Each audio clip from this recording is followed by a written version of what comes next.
Everyone knows the world is round, but is it really? Can you prove it? And could basketball players Kyrie Irving, rapper B.O.B., various football players, former reality TV star Tila Tequila, and I want to say talk show host Sherri Shepherd all be wrong? I don't know, maybe. Let's find out.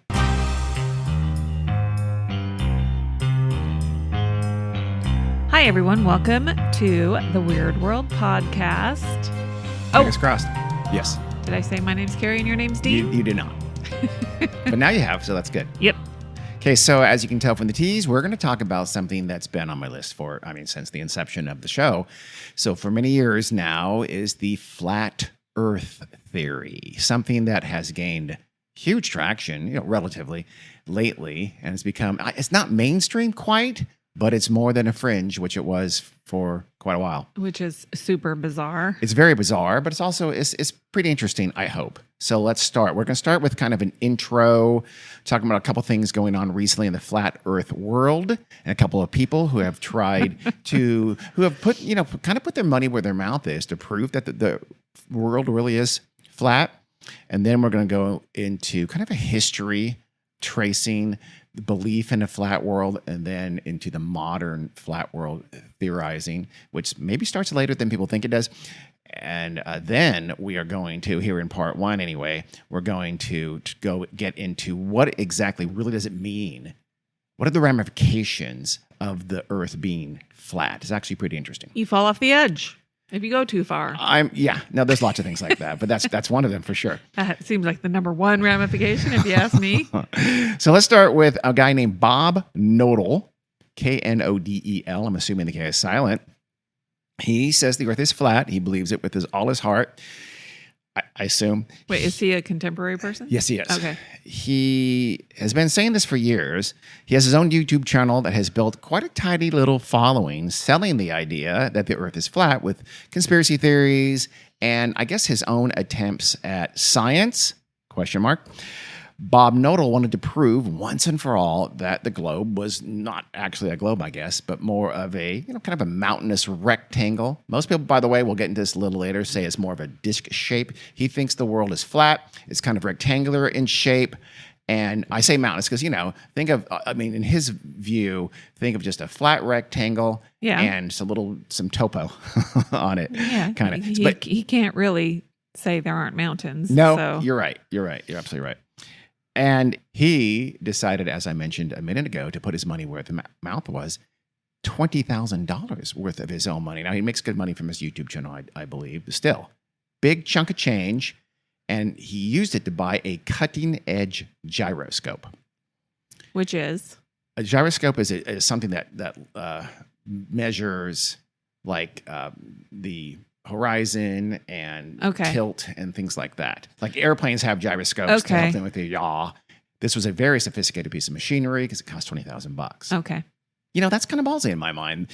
A gyro was going to show that there was nothing to something that scientists call rotational drift. Let me explain that.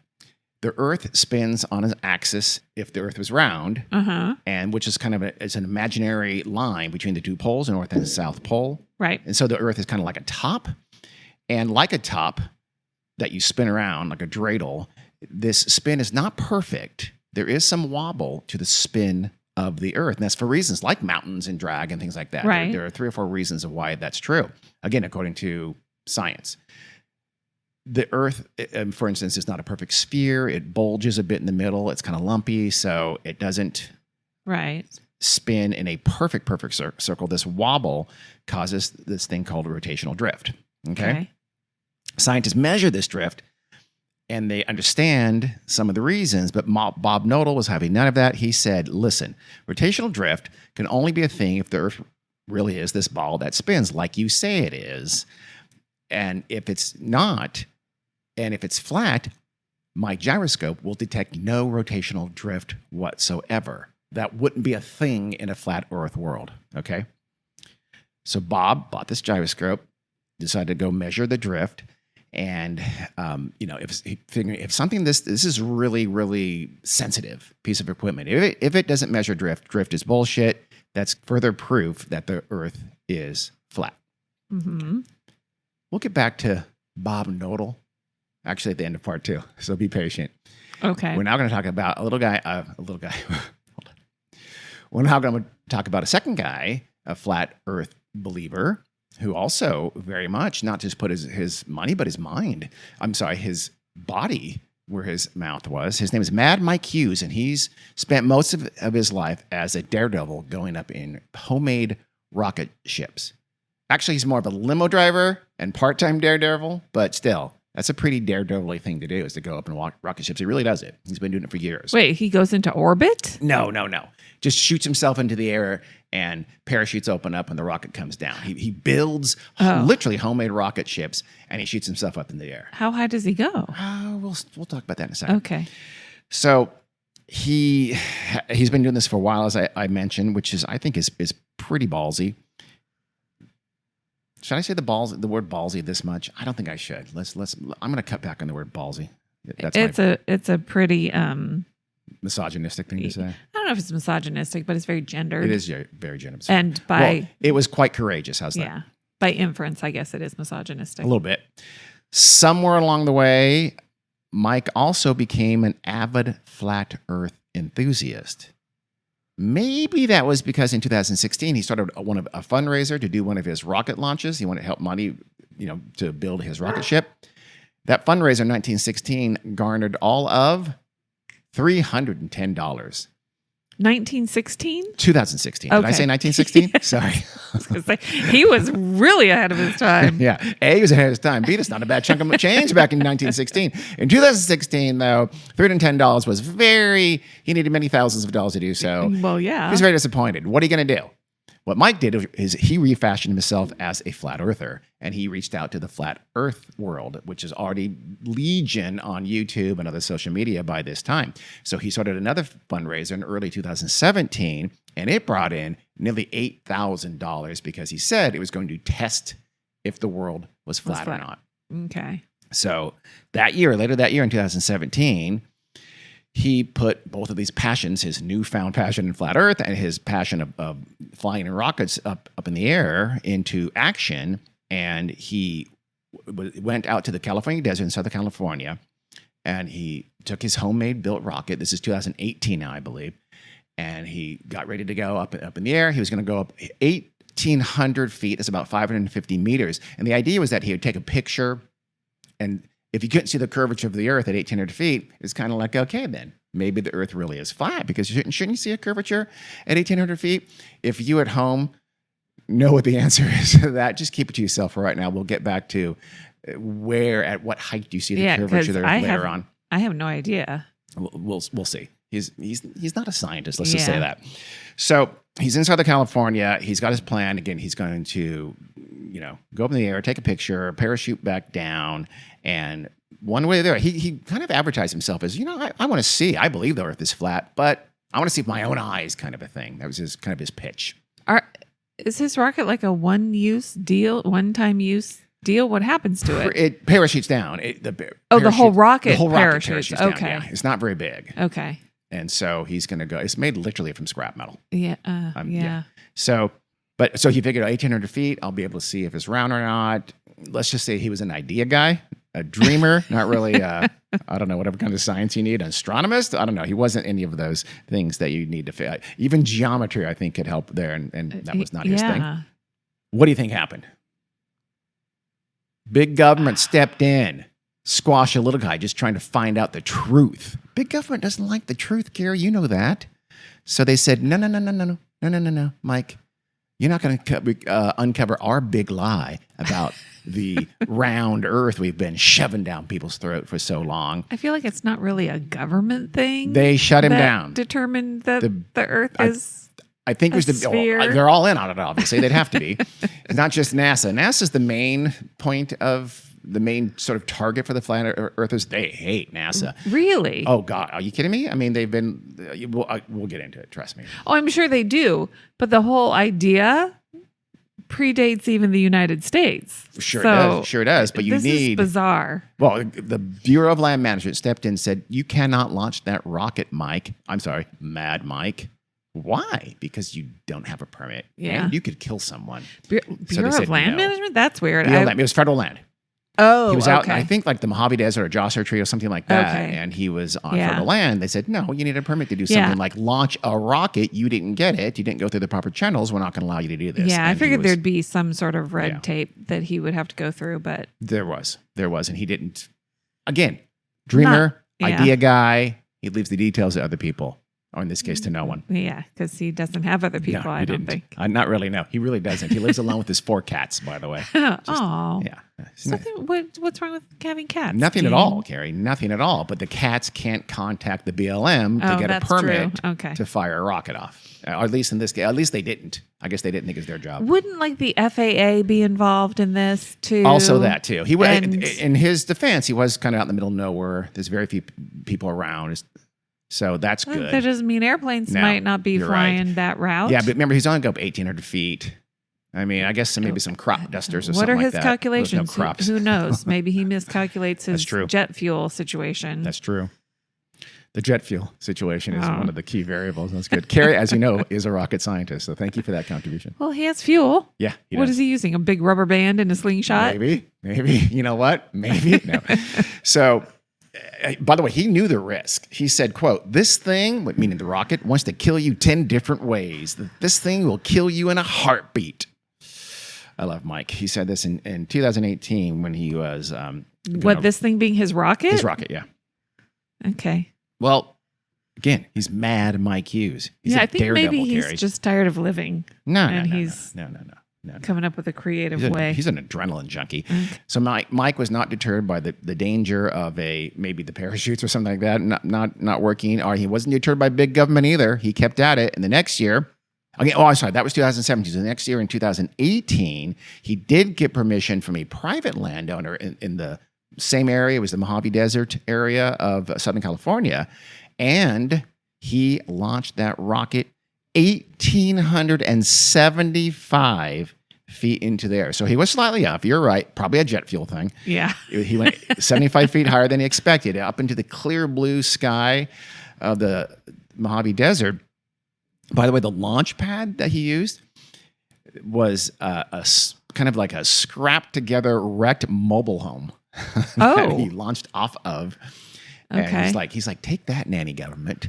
I did it. Yeah. I'm alive. He lived. The rocket landed softly after his parachutes did indeed deploy as planned. So Mike had proved, Nothing. I don't know, because everything I read, no one said anything about him taking the pictures or releasing the pictures. Really? Yeah, because we'll find out later, because he wants to do another one. And he wants to do more. And he's going to, so he was kind of evasive about it. He's just like, we'll see, man. Just continue to examine the situation and gather evidence. I'm open-minded about whether the earth is flat or not. I think it's flat. But so he didn't really talk about, so did you take a picture? Didn't take a picture? What did it show? I don't know, but I can't wait to find out. Okay. Has Mike ever been in an airplane? I have an answer for people who think they've seen the curvature of the earth in an airplane, but that's going to have to wait as well. I mean, but my question is, why does he think he has to build a rocket and go up in it? You could probably pay a helicopter pilot $200 it's Colin Carey.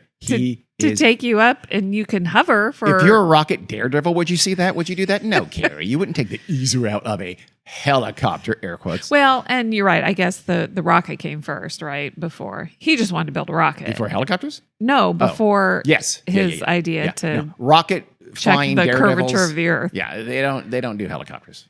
They do rockets. Yeah. That's what he does. That's his thing. It's his oeuvre. Okay. So it So- really doesn't have anything to do with the flat earth. It got him $8,000 Very. instead of $310. Sure. So I'm Yeah. on Mike's side here. The rocket, like Bob Nuttall's gyro, cost, by the way, about $20,000. So he either got more elsewhere, or he put in a good chunk of his own change, some of that limo cash. Again, it was made like of scrap metal. So, but Bob and Mike were putting their money where their mouths were. So we'll find out how those things worked out at the end of part 2, as I mentioned. Okay. Like Bob Nuttall and like Mad Mike Hughes, a lot of people think the world is flat. They're not the only ones out there. It's not just fringe celebrities and angry old white guys. There kind of is the last one.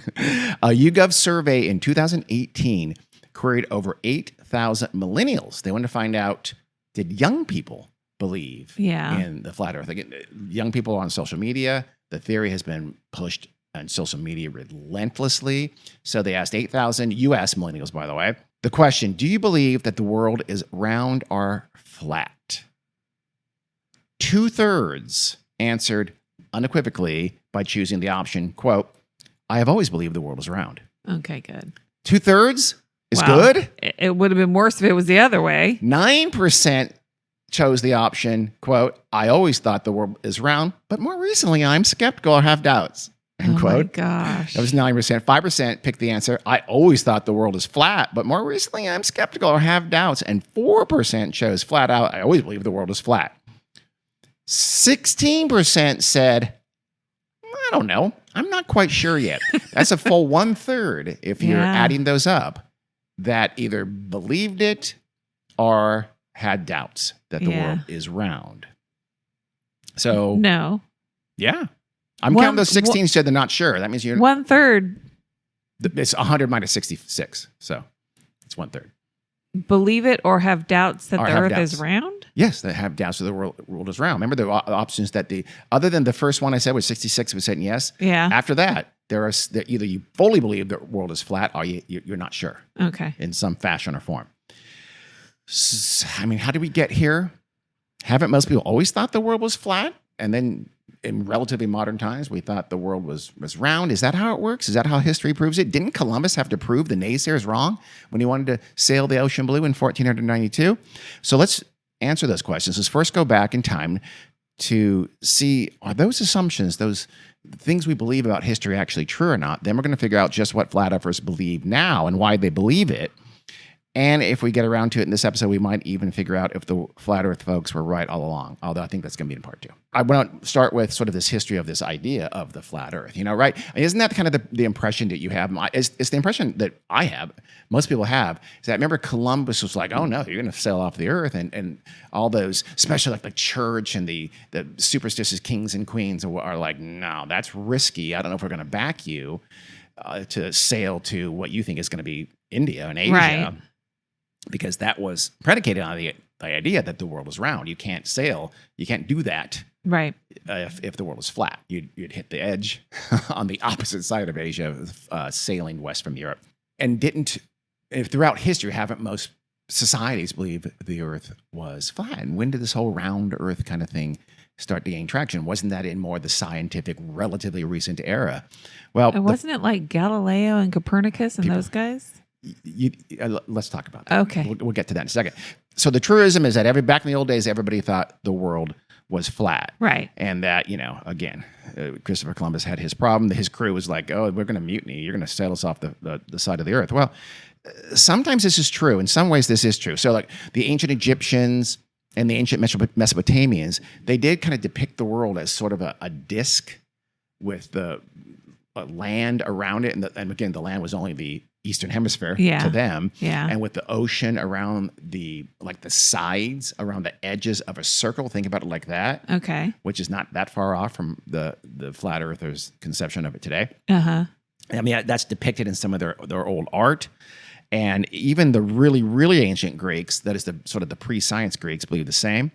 The ancient Chinese also had similar beliefs. In fact, they believed the world was on like more of a square, like a flat square, and they held on to this belief well into the 17th century when Western science began to infiltrate the country, which, by the way, weirdly was through early Jesuit missionaries. They were saying, no, guys, we're going to help you out here. And by the way, here's some opium. No, that came a little bit later. Yeah. Much of ancient Europe also saw the world the same way. The Norse, for instance, they drew the earth in the usual way, this kind of flat, disc-shaped world surrounded by an ocean. But in their case, the tree Yggdrasil was at the center of the earth. So yes, really ancient times when folks did think about it, which turns out they really didn't think about it very much. Because they wouldn't have any reason to. You'd have yeah. But even pretty early on, there were those who challenged this idea that the world was flat.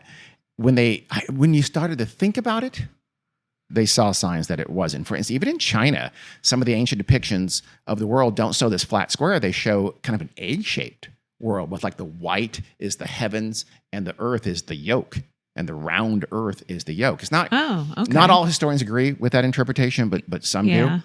do. Again, we talked about the Norse. There's a 13th century Norse text called the Konungsskosja. Probably mispronouncing it. It used the analogy of an apple hanging near a candle to show how the earth must be round. This is interesting. So Oh. they put a candle, they take an apple and hang it from a string, Uh-huh. and they noticed that as you held it close to the candle, what got hotter? The center, the middle. In other words, the areas toward the equator, if it was the earth. Right. And the northern region where they live, so the top of the apple was cooler because the heat of the candle, the sun, Yeah. and the apple, the earth, if the earth was round, that would happen. We forget that the Norse were world travelers. They'd been very far. They'd been to Africa. So that's what I was going to ask Yes. you. So they're familiar with places where it was much hotter. It's So much hotter. And so they knew Ah. as they went toward the equator, it got much hotter. So pretty smart. Yeah, it is very smart. So they figured out that this to them led them to the idea that the world was probably round. So those are my ancestors. They are your ancestors, yes. Are they? I don't know. Okay. But awareness from early science that things were maybe different than the old flat earth idea came pretty damn early. Pythagoras in the 6th century BCE of Greece, and later, I think about a century later, Parmenides, both argued that the earth was a sphere. And very soon that idea became pretty accepted in the Hellenistic world, the Greek impacted world of the Near East. Mm-hmm. Aristotle, he chimed in 330 BCE. He said, yeah, the earth's a sphere. It became kind of like they knew. If any society with a significant kind of a science, kind of an actual real science, math and astronomy and things like that, understood pretty early on, surprisingly early on, that the world was round. About 90 years later, so this is about 240, I believe, BC or BCE, this cat named Eratosthenes? Question mark, because I'm asking you, Carrie, am I pronouncing that correctly? I doubt it. She doesn't think I am. It's like, Aristophanes. The hard Greek ones. Yeah. Everybody be Plato. That's all. That's why Plato is so popular these days. His name is much easier It's where to pronounce. Where you put the, what's that called? Emphasis? The emphasis? Yes. Eratosthenes, he not only proved that the world was round through an ingenious experiment involving sticks and the angles of their shadows in two different parts of the world, but his method also allowed him to estimate the Earth's circumference. And he did that Oh. incredibly accurately. Wow. He was just barely off. So he put this, I won't go into the whole thing. You can read Yeah. about it, but he put one in Egypt and one in like Athens or somewhere in Greece. And he had he went there. He had this like the same time of the year, and he saw that he predicted what their shadows and what the angle of their shadows would be. He was spot on because again, the Yeah. Earth was curved. The Egyptian one was further south than the Greek one. It was brilliant. That's very smart. Yeah, it is. It's amazing how much they could do. Yeah. They were much more advanced in math than than people maybe think they Yeah. were. Yeah. So Ptolemy, you know who that is, right? He was a famous scientist about 100 years later after that. I know how to spell his name. That's about Yes, it. you did with the P. Yes. With the silent P. Uh-huh. He developed the system of latitude and longitude. He did that before the turn of the millennia, I guess. And, because he knew that's something that you wouldn't have latitude and longitude if you had a flat Earth. And by the way, Right. even early on, every sailor, think about this, every sailor knew that the Earth was a sphere. They relied on it for their navigation. They could see it in ways like when they looked down along the horizon, they saw the sails, the highest part of the ship, become First, visible yeah. first before Yeah. the rest of the ship did. That, again, can only be explained by a spherical Earth. So much earlier than I think most folks think. Right. Anybody who thought about it knew the world was round. Okay. And at least they said the world was around and acted on it. Yeah. Well over 2,000 years ago, society had already kind of settled this. At least the societies with any kind of science and learning had settled on this. And Greece transferred this knowledge to Rome and from there to the rest of Europe. Mm-hmm. But then, of course, something called Christianity came along. And it's not clear what the impact was on this issue specifically. Some early church leaders were not big fans of the spherical Earth hypothesis because it seemed to make the Earth just, another planet in amongst a bunch of planets rather than sort of the center of the universe that they Right. felt the Bible taught, around which everything revolved, including the sun. So at this, science is withering during this. I mean, they called it the Dark Ages for a reason. Science became mistrusted. Much of the Greeks' knowledge was lost. People don't realize that. If not for Arab scholars in those Dark Age years, we lose much of what we have Yeah. of ancient Greek knowledge and teachings. Uh-oh. They kind of kept that in a very learned. This is a time where math was flourishing in the Arab world, and science and math was withering in the Western European world, really all of Europe. So they brought it back, and they were able to get it back into the Western world later on. Even during these times, though, learned people understood, or at least were aware of the idea that the Earth is round. Yeah. Navigation, again, relied on this basic concept, and this is a time where Europe is increasingly starting to travel the rest of the world. But here's the thing.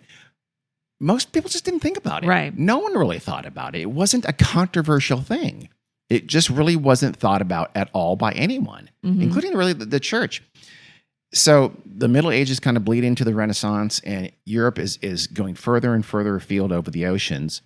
And the idea that the world was flat just wasn't a thing. The church also was not insisting on this flat Earth. You mentioned Galileo and Copernicus a minute ago. Yeah. See, that's actually what people think. Yeah. That wasn't about the world being round or flat. Oh. That was about the sun revolving around the earth and not vice versa. Oh, okay. The church was very, very, very sensitive about yes. that issue. Yeah. They were not sensitive about anybody who said the world was round. That was not a big deal to them. It's like, Okay. as long as you agree that the earth is the center of the universe, we're cool with it. So stupid. A little bit, yes. So they just weren't into this. It's kind of a don't ask, don't tell situation as far as the church was concerned, in a sense. So when Columbus said he wanted to sail the ocean blue in 1492, it's just not true that he faced these naysayers, these doubters. It's not true that his crew was worried about it. And all this kind of mythology that we have is a flat lie. I don't It's even made remember up. that being a thing. Oh, I do. I actually learned that in school. It was Really? yes. Columbus had to defy all these, the old thinkers, the archaic thinking. Everybody assumed the world was flat. And you really don't know that? That was I'm totally aware of that. Yeah. I don't know. Everybody I know now, except you, Carrie. I'm going to ask everybody I know. I was going to say, you've talked to a bunch of people about this? Absolutely. Yeah, no, it's a favorite topic of mine. It's one of the first things at parties. I talk about, hey, did you think Columbus was told that yes? And people say, yeah, I remember that from school. Well, That's what I everybody don't says. have a great memory. No, that's true. That's So- true. And it seems like it's getting worse. And that's not something that I feel like I would need to refer back to very often. Absolutely should. Yeah, absolutely. It's critical for this episode. And only this episode. It was only in the 19th century that this notion that Columbus had faced this kind of antagonism was born. An American writer named Washington Irving, you might know him from Sleepy Hollow and Yeah. some other stuff. The one with the Headless Horseman, I believe. That's Sleepy Hollow. Well, he wrote something else that was famous. I can't think of it.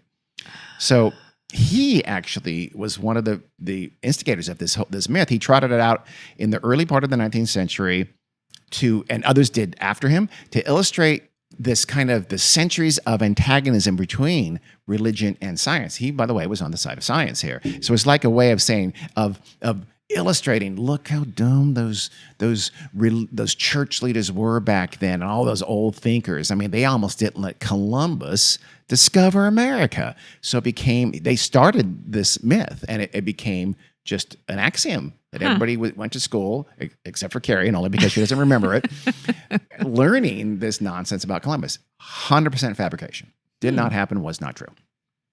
And that wasn't the reason they were worried about it, is they didn't think he could go far enough. They didn't realize the distance.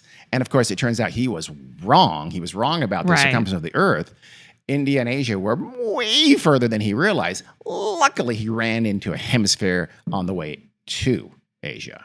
He was very fortunate that there was a thing called the Western Hemisphere, which your ancestors, the Norse, already knew about, of course, and had actually had traveled there and lived there.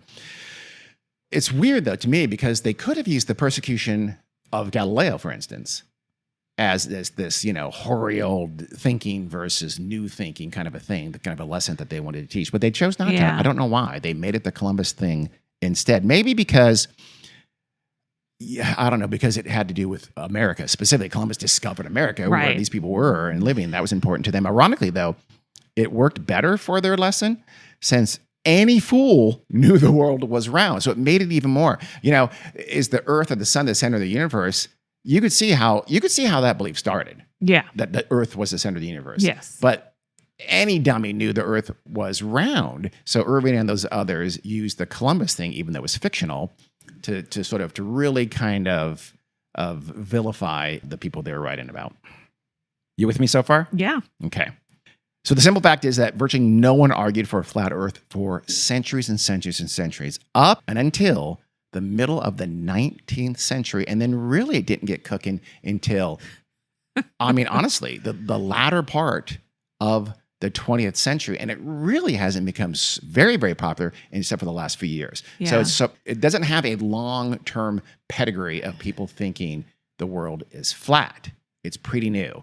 And when it was introduced in the middle of the 19th century, it remained, and for more than a century thereafter, this tiny, tiny, tiny little fringe belief that almost no one shared, right? If you want to make someone sound dumb and, don't believe the most obvious things, what do you call them? Flat earthers. You call them a flat Yeah. earther. That I don't know how long that's a long. I Yeah. remember that when I was a little kid. Yeah, me too. I know it predates that. You remember that? Hey, that's encouraging. That wasn't a school thing. Oh, okay. I think you might have selective amnesia. It's a theory. We're going to test that. And surprise, surprise, I was a straight A student. I know, despite her. You had a good memory back then, though, right? Apparently.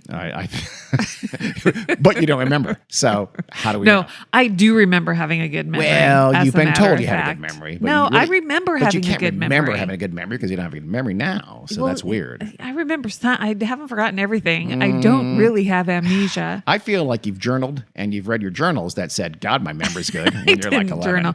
No, I remember in high school thinking, I know the names of every person in my school. And not in my school, in my grade, in my class, like my Mhm. graduating class. I don't remember anybody's name now. I mean, obviously, yeah. I remember my friends and stuff like God, I don't know that. if- I remember a handful of names. But I thought, I'll remember these people for the rest of my life. Oh, you were Oh so my wrong. God. You should have journaled. You should have written them I down. should have written. Yeah. Well, I mean, I can look in the yearbook. I don't. Need That's to why write it people get down, but- yearbooks. Yearbooks is a massive scam because they're grossly overpriced, and the companies that do them are pretty evil. But yeah, You're the evil. oh, they're like the people. Maybe I'm thinking of the people the companies that do the photography. Is that what I'm thinking of? Senior Senior pictures. senior portraits are. Here, 8x10, $7,000. Yeah, they're Oh, ridiculous. you want some extra? You want some wallets? Oh, wait, what is that? No one uses wallets anymore. Okay, then I know, I Oh, wa- you could just do them all in digitally? No. You're gonna have to buy actual prints that no one ever does I anymore. wonder if they still do it like they did it when our kids were in school. I didn't buy. I got Wise, and at least with like the last two, I spent way more money than I would have Yeah. wanted to. But I got the CD. They would give us the CD with all the pictures. Can you imagine someone nowadays flipping out? Oh, can I see pictures of your child? Of course you can. Here, let me flip up my wallet and show you some pictures of my kids. Or it'd Yeah. have to be great grandkids because they'd be at least 100 years old to do that. Yep. No, it's called a cell phone. So the people who started this belief and carried on this flat Earth idea in the mid to late 19th century and beyond were kind of like, well, you know what? Let's get to know them. So, middle of the 19th century and later, as I mentioned, you start to get this expressed belief by fringe groups at the time about a flat Earth. So I say we get to know them because who knows? Maybe everybody was wrong up until they found out the truth. Let's be open-minded. Let's find out ourselves. But they didn't find out the truth. They had to They- discover it somehow. No, they didn't. Yeah, they did.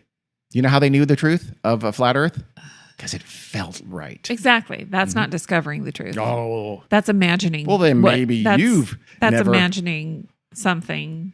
I guess you haven't heard of the Zetetic method? Huh. Well, Unless it involves somebody going out in a boat and falling off, then they didn't discover that anything. would be awesome. Can you imagine that? Am I going to fall forever? Because will I die? Yeah. Will I age? What's going to happen here? So that'd be interesting. 1849, an English writer named Samuel Rowbotham. We owe a lot to him, we flat earthers. He wrote under the name Parallax. And That's a great name. Yeah. And he pretty much started the semi-modern flat earth movement with a tract that he called Zetetic Astronomy. Can you spell it? Zetetic. Okay. He developed this thing called the Zetetic method. And it was presented by him as kind of an alternative to the scientific method, of gaining knowledge through rigorous testing of hypotheses and following the empirical evidence to find the truth. You test, you reform your hypotheses, and you test again. You see what's true, you see what's not true. Yep. That's nonsense. The Zetetic method was much better than that scientific method. He would use Can't words. wait to hear this. He would use words like empiricism and rationalism. I read some of his things, like literally he's using those words like, Yeah. should you be using those words? Do you know what they mean?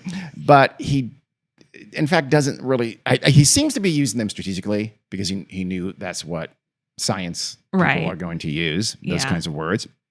At its core, the Zetetic method is more about what you felt was true about the world should inform your conclusions. So, do I believe the world is round or flat? Let me think on this for a second. God, you know what? I feel like it's flat. So it must be flat. That's my conclusion because I feel it. So I'm going to have to go figure out why it's flat because it's obviously flat and not round. And that's really kind of the kernel of it. I know a Zetetic mythologist person might disagree with that and is probably going to say that, oh, that's you're giving it short shrift and that's not true. It's so much more than that, but it really isn't. That's basically the kernel of it.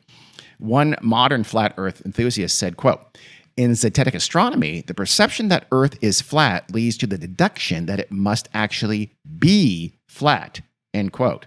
So I'm not wrong. I'm not kidding. That's exactly, Yeah. that's a Zeteticist. Is that a word? Let's assume it is. So it sort of leaves out empiricism completely, as you can see from that quote. It literally you're not testing anything. You're not looking for any kind of validation whatsoever. It just sort of ignores searching for facts and testing any of these suppositions. So just believe what you feel and figure out ways to prove that what you feel is true, empirically true. That's the essence of this Zetetic method. Okay. Rowbotham, he felt the world was flat, so he decided that it had to be true, it had to be flat, and he would write about it a lot. His main method seems to have been trying to prove that the world was flat by measuring the flatness of water in rivers or canals over as long a distance as he could. So, and we'll How? get surveying instruments. This is by the mid-19th century and the later part of the 19th century. We had surveying instruments for quite a while at that point. So he would look at canals and go, oh, look, I've measured it 6 miles distance. I measured this Bedford Canal. We'll talk about the Bedford experiment, I think, in the next episode, which is a very famous flat earth experiment in the 19th century. And he would say, I'm doing the surveying here. Was he a surveyor? I don't think he was, but he would measure and find and say, oh, look, that 6 miles is the exact same altitude as it is here where I'm standing. It's completely flat for 6 miles. If the world was curving, you'd find a different altitude at that 6 mile distant point. So therefore, the earth is flat, said Samuel. Okay. So other people bring up, well, wait, there's other things too. The ship sails thing, right? Where sailors forever had seen, you see ship sails. Even people waiting on shore, you see the sails first, right? As a ship gets towards you, that means the earth is curved. He said, no, we see the ship sails on the horizon first due to how perspective acts on our eyes. Now, I don't know what that means. I'm pretty sure he didn't either. Yeah. Because it's one of those things like, huh? And you stop and think, no? Do you know what perspective is? And is that a better explanation than the earth being round? So anyway, that was his. I mean, I haven't read everything he wrote, obviously. Yeah. He wrote a lot, but that it seemed to be mostly testing the flatness of water and coming up with the reasons why, not to believe our own eyes, kind of a thing. Right. So others started to jump on board, including an English printer named William Carpenter, and he immigrated from England to Baltimore in the U.S., and he brought his beliefs along with him. And so the U.S. started to have this, again, fringe movement of this flat earth movement in the second half of the 19th century. He also did the whole flat water argument. And, again, maintaining if water doesn't seem to be sinking to lower depths, it must mean the world is flat. He said the Nile River. He said the Nile River goes for 1,000 miles and it barely drops in elevation. Obviously, the world can't be round because it would drop a lot more if the world was curved. And he also noted how navigators, used flat maps and charts when they sailed, okay? Rather, they didn't bring little globes along with them, okay? He thought, wait, if the world was round, they'd bring little globes, wouldn't they? Quote, with such a toy, meaning a little globe, as a guide, the mariner would wreck his ship of a certainty, exclamation point. This is proof that the earth is not a globe. So he was not familiar with circular reasoning because he just basically said, if the world is flat because mariners don't bring globes with them, if they did bring a globe, they'd all die. So therefore, how would they die? Carrie, he said so. Where are they going to crash into? You're such a skeptic. My God. That doesn't make any sense. It makes perfect sense to him. Okay. A former slave named John Jasper, he took to the pulpit to rant about the flat earth as a traveling preacher. He wasn't super popular. No one's ever heard of him today. But he said that the Bible mentions something about 4 angels standing on the corners of the earth. Corners of the earth. That's good enough for John Jasper. That has to mean that the world is flat. Bible tells me so. He said that this is Jasper, if the earth was, quote, a globe, people on the other side, those people would be obliged to walk on the ground with their feet upward like flies on the ceiling of a room, end quote. Bam, take that, science. So obviously, if the world is round, I guess he figures wherever he is where people walk upright. Uh-huh. So meaning people in China or middle of Asia would be walking on, and they'd be upside down. Their hair would be hanging down, and they would have to have really sticky feet. Absolutely. Is that true? No. Therefore, ipso facto, ergo, the world is flat. Okay. Lady Elizabeth Blount, she was a follower of Rowbotham. And she founded something called the Universal Zetetic Society in 1893, which is just a few years after he died. Her reasoning was also like Jasper's and increasingly others, very much grounded in religion. So again, she cited the Bible as the authority on the natural world. And she said the Bible says the world is flat. She said, again, you not only have this 4 angels thing that she talked about on the corner, that's in the book of Revelations. She also talked about some references to, quote, the ends of the earth, end quote. And the earth, the Bible also says something about pillars, the pillars of the earth. So she says all these things mean the earth has to be flat. And it was pretty clear that's what the Bible said. So that was good enough for Lady Blount. The question, of course, I'm not a Bible scholar. You're not a Bible scholar. Definitely But not. other people who do know more about the Bible than we do, and I've read the Bible. I've read it more than once. Yeah. And I don't remember. I do remember, yes, I know about the 4 angels on the corners of the earth. Sure. The book of Revelations. But other people who do know the Bible very well and are scholars have said, no, in actuality, the Bible is pretty mum about the shape of the earth. Yeah. It doesn't really have anything to say about it one way or the other. Again, back then when it was written, pre-Jesus, Nobody the was Old thinking Testament, about nobody it. was thinking about it Yeah. at all.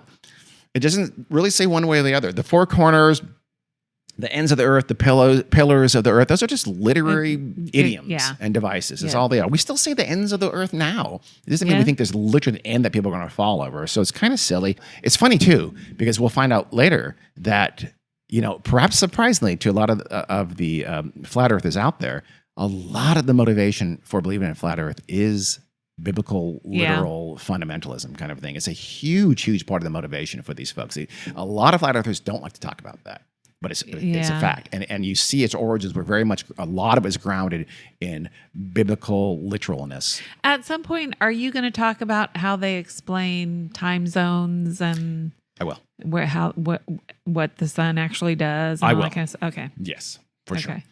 Now, a really modern flat earth thinking doesn't really start until about 1956 when a guy named Samuel Shenton, he's in Dover in England, he founded the International Flat Earth Research Society, IFRS, and it became really popularly known as the Flat Earth Society, and it still exists to this day, although it's kind of gone through different changes of leadership, of course.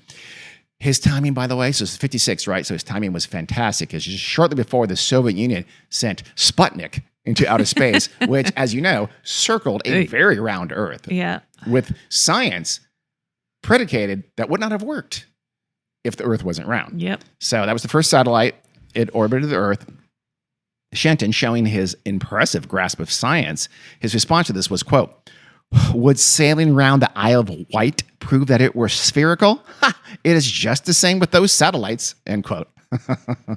It's not. It's not the same at all. So it's orbiting. An It's- orbit yes. would be just It's going around two-dimensional the going. edge. Yeah. Around the disc-shaped edge is what he would argue. And it's never is on this. It had to be the same, more or less, the same altitude the entire time. Was it which is- taking pictures?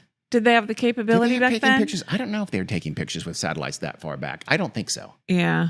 No, I don't think that happened for a little while. Because if they were, then they would see. Don't get us started. Oh, they have plenty to say about all those pictures, air Yeah. quotes, that you've seen of around Earth. Uh-huh. Yeah. Yeah.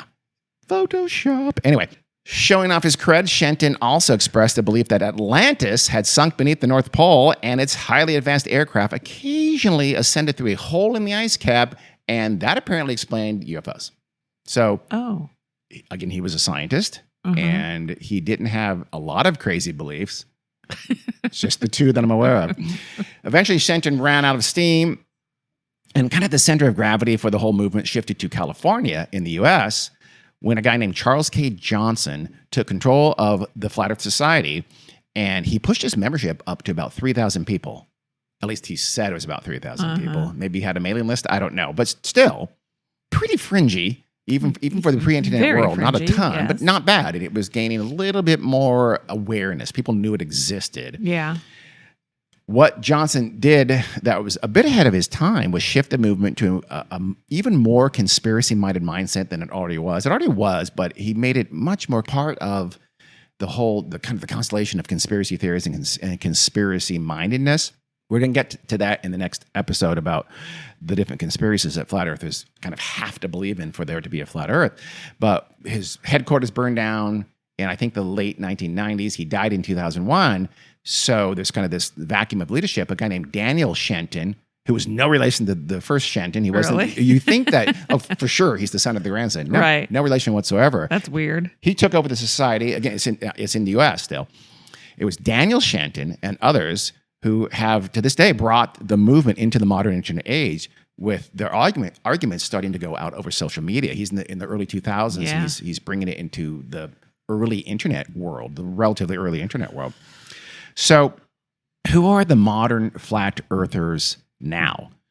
A few journalists and some academics have looked at this, and they've gone to their conferences and polled them, or they polled their members through other means and kind of studied who are the people. What is it that kind of defines these flat earth folks here in the modern era? Mm-hmm. They're not that hard to pigeonhole, it turns out. They are mostly white, male, middle-aged or older. They are overwhelmingly religious, and they view the Bible as literally true. Yeah. Ironically, many of them distrust organized religion. But there's, that's, which is not, a lot of the kind of new fundamentalism isn't necessarily tied to older churches. Sometimes they are tied to some of those mega church things like that. But a lot of them, like the Right. ones that feel like, hey, I'm getting this stuff through my own research. They don't like organized anything. Yeah. And that defines, Yeah, that I attitude suppose. defines a lot of those folks. Yeah. Less surprisingly, they are highly conspiracy minded, Yeah. and they typically believe a whole host of other conspiracies in addition to the flat earth theory, especially those conspiracies that involve government. Right. Again, to believe there's a flat earth, you have to believe there's a lot of government conspiracy going on and other institutional conspiracy from, the elites who have Yeah. pulled the world over the eyes of all of us sheeple. When were these studies Very recently, Done. last several years, really? over the last, Okay. many of them in the 21st century. I would expect the membership to be starting to skew younger. Yeah, well, you saw that poll from YouGov, and it did show some surprising open-mindedness toward the idea of a flat Yeah. Earth. Yeah. But now, when you go to the conferences, it's not. It's mostly middle-aged, widely defined. 30s, 40s, Conferences, 50s, sure. 70s. But I'll 100s. bet the belief overall is probably starting to skew younger because Probably. of social media, I Maybe would think. that's true. That's possibly true. Yeah.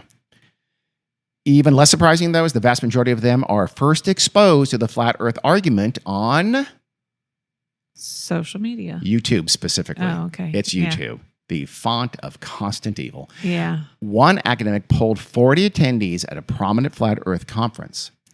What percent of them or number of them had their initial exposure was via YouTube of the 40? Take a guess. 65. Of the 40? Oh, 65%. Yeah. So 27 or something like that. 39. All wow. but one. 39 of the 40 Wow. said my first exposure was on YouTube. In fact, it was a recommendation from YouTube's algorithm. Yeah. That's YouTube. Yeah. YouTube, all the social media talk the talk. All they care about is making money. And watch that next video is all they give a shit about. So if you're watching a flat earth video, they're going to give you another one and another one and another one and another one. And if you're watching, and they know, their algorithm tells them, if you're watching any kind of conspiracy, many of them, by the way, were first exposed from 9/11 conspiracy videos on YouTube. And that then shuttled them to flat earth. And undoubtedly shuttles them to a whole bunch of different conspiracy theories because they know that's going to possibly interest them.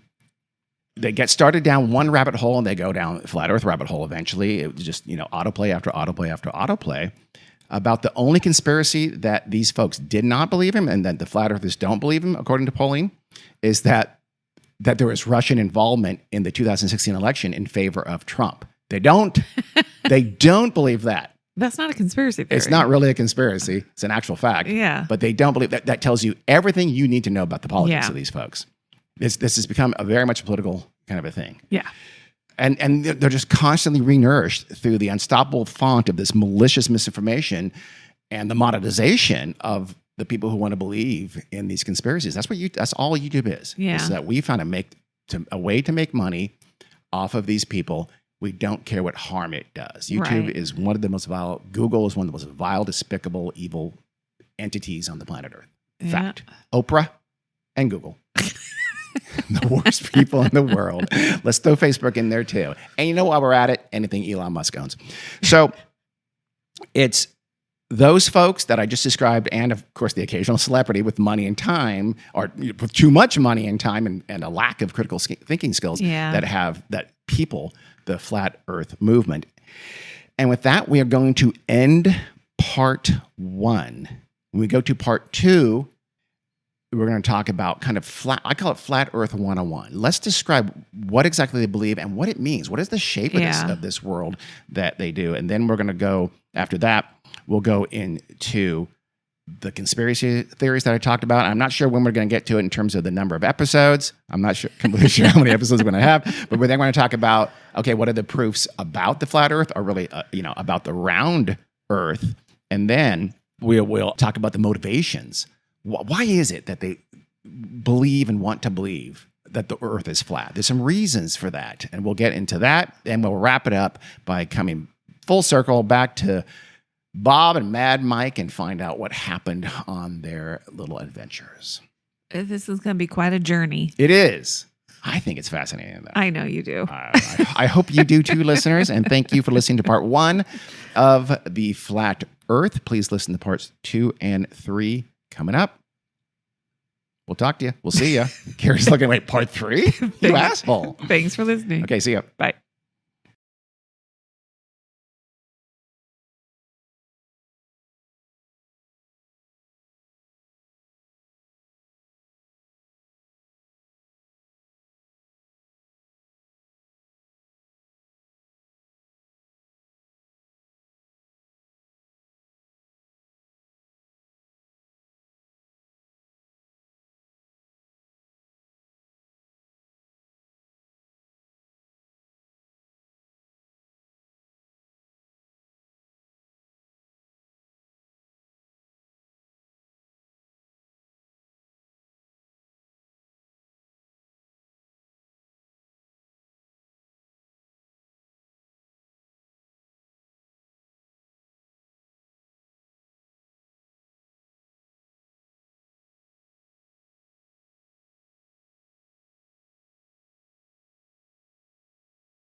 And this is going to be part 1 of a 2-parter.